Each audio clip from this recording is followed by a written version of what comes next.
नमस्कार दोस्तों, Lomash entertainment channel में आपका स्वागत है।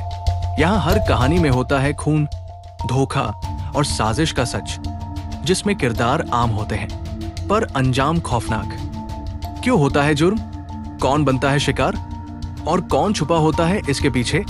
हर एपिसोड में हम सच्चाई को सामने लाते हैं। चैनल को सब्सक्राइब जरूर कर लीजिए, जिससे आने वाली कहानी सबसे पहले आप तक पहुंचे। आज जो घटना मैं आपको सुनाने जा रहा हूं, वो कोई कल्पना नहीं, कोई कहानी नहीं, एक सच्चा कपकपा देने वाला सच है।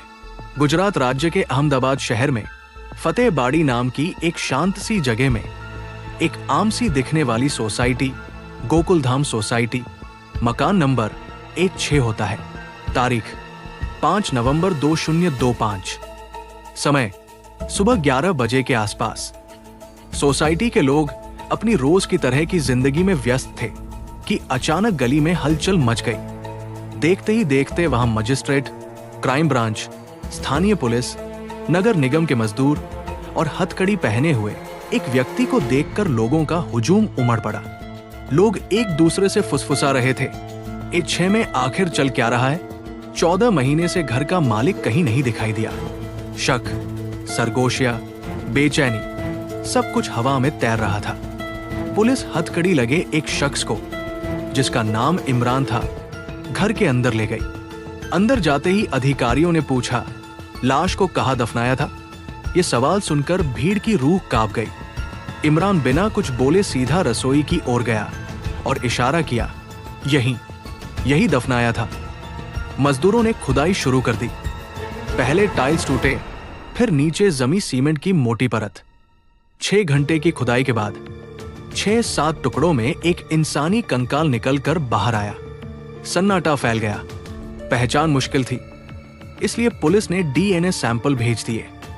लेकिन यहीं से असली कहानी खुलनी शुरू हुई। ये कहानी 2015 में बिहार के सिवान जिले के रामपुर गांव से शुरू होती है, जहां रूबी नाम की एक लड़की को समीर अंसारी से प्यार हो गया। प्यार इतना गहरा कि दोनों ने कसम खाई, साथ जिएंगे, साथ मरेंगे। पर परिवार को यह रिश्ता मंजूर नहीं था। लड़ झगड़कर, रोकर गिड़गिड़ाकर आखिरकार दोनों ने जिद करके शादी कर ली और सब छोड़ छाड़कर अहमदाबाद जाकर बस गए। समीर मेहनती राजमिस्त्री था। दोनों ने छोटा सा घर बनाया। 2 बच्चे हुए। शुरुआत में सब ठीक था। नई जगह, नया जीवन, नया सपना।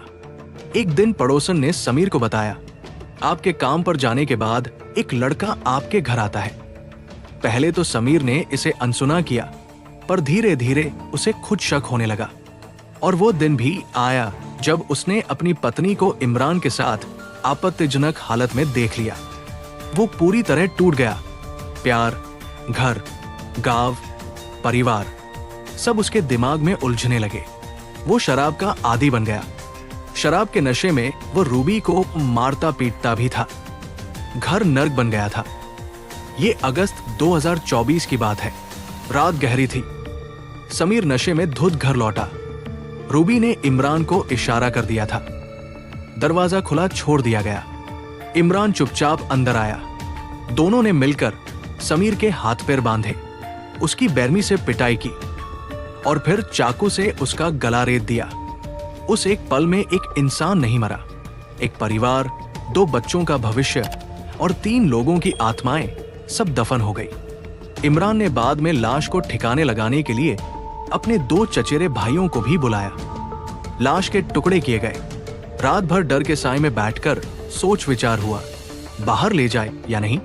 बाद में उन्होंने रसोई के फर्श को तोड़ा, गड्ढा खोदा और समीर के शरीर के टुकड़ों को वही दफना दिया। ऊपर से नया सीमेंट और टाइल्स लगा दी गई। पर सच दफन होता है, मिटता नहीं है। लेकिन रूबी के लिए वक्त पूरी तरह से रुक जाता है। उस रात का सीन उसके दिमाग में और जहन में हमेशा तैरता रहता था।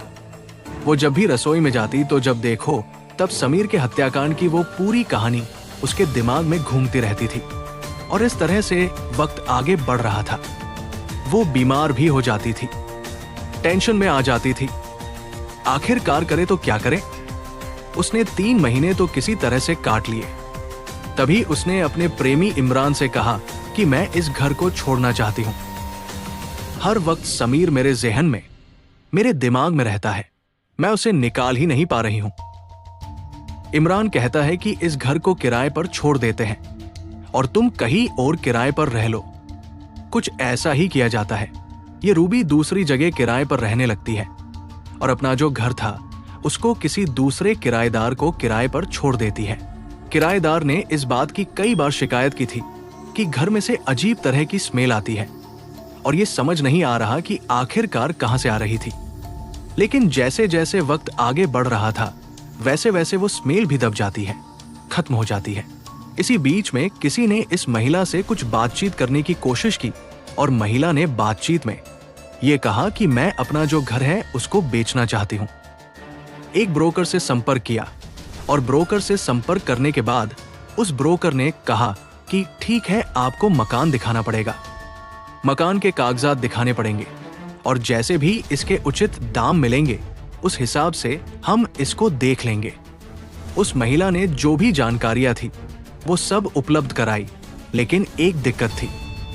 मकान उसके पति के नाम था। जब पति के नाम की बात आती है और रजिस्ट्री कराने वाली बात आती है, उस महिला से पूछा जाता है कि तुम्हारे पति कहाँ हैं, तो कभी तो वो दुबई बताती है, तो कभी वो गांव बताती है, कभी कहीं बताती है। हर बार वो अलग तरह के बहाने बना रही थी, लेकिन असली बात नहीं बता रही थी। ऐसी स्थिति में वो मकान बिकने की स्थिति में नहीं था। तभी किसी ने ब्रोकर की बात सुनने के बाद, ये बात पुलिस के क्राइम ब्रांच का एक ऑफिसर होते हैं, उस ऑफिसर का नाम J.S. जडेजा होता है। इंस्पेक्टर के पास ये सूचना दी जाती है।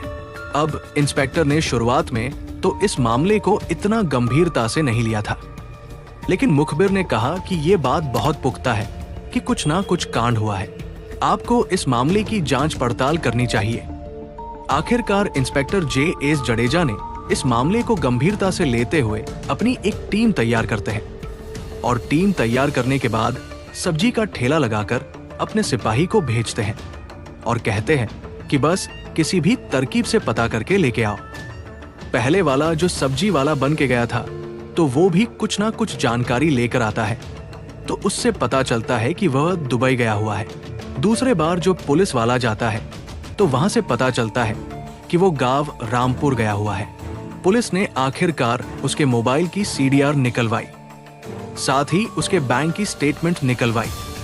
CDR से पता चलता है कि उसका नंबर बंद है और बैंक की स्टेटमेंट से पता चलता है कि पैसे का कोई लेन देन हुआ ही नहीं है। तब पुलिस ने ये जाल बिछाया और जाल बिछाने के बाद आखिरकार रूबी के सहारे से वो पहुंचती है इमरान के पास और इमरान से जब आखिरकार सख्ती से पूछताछ की जाती है तो इमरान ने अपने चचेरे भाई साहिल और फैजू का नाम लिया। पुलिस ने उन्हें 5 नवंबर 2025 को गिरफ्तार किया। गिरफ्तार करने के बाद जब उनसे सख्ती से पूछताछ की गई तब हत्याकांड का खुलासा हो जाता है और कातिल पकड़े जाते हैं। 5 नवंबर 2025 को 14 महीने पुराने कत्ल का राज फाश हो गया। पर सबसे बड़ा सवाल अब उन 2 बच्चों का क्या? ना माँ है ना बाप। माँ जेल जाएगी, बाप दफन है और उनका भविष्य हवा में लटका है। क्या वे संस्था में पलेंगे, कोई अपनाएगा, या वे वही बनेंगे जो किस्मत उन्हें बनाने पर मजबूर करेगी?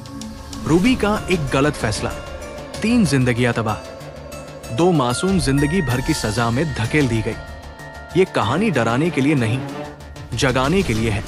कई शहरों से ऐसी खबरें आती हैं, चाहे वो मेरठ का मुस्कान ब्लू ड्रम मर्डर केस हो, चाहे वो इंदौर की सोनम हनीमून मर्डर केस हो, पर रूबी की कहानी सबसे ज्यादा खौफनाक, सबसे ज्यादा भयानक है। ऐसी कहानी जिसे सुनकर रूह कांप जाए। दोस्तों, इस कहानी को सुनाने का मकसद आपको जागरूक करना है। हम सिर्फ आपको एक सच्चाई दिखाना चाहते हैं। अपराधी फिल्में और वेब सीरीज देखकर खुद को चालाक समझ लेते हैं। उन्हें लगता है कि वे पुलिस को धोखा दे देंगे, कानून को चकमा दे देंगे, लेकिन सच्चाई यह है कि कानून की पकड़ धीमी हो सकती है पर कमजोर कभी नहीं होती। हर अपराध, हर झूठ, हर चाल एक दिन सामने आती ही है। इसलिए गलत राह पर एक कदम बढ़ाने से पहले 1000 बार सोचिए। जिंदगी में क्राइम का कोई शॉर्टकट नहीं होता, सिर्फ अंधेरा होता है। अगर आपको ये कहानी पसंद आई हो तो वीडियो को लाइक, शेयर और सब्सक्राइब जरूर करें। मैं हूं विकास लोमश, फिर मिलूंगा एक नई सच्ची कहानी के साथ। तब तक के लिए नमस्कार। सुरक्षित रहिए, सतर्क रहिए। जय हिंद, जय भारत।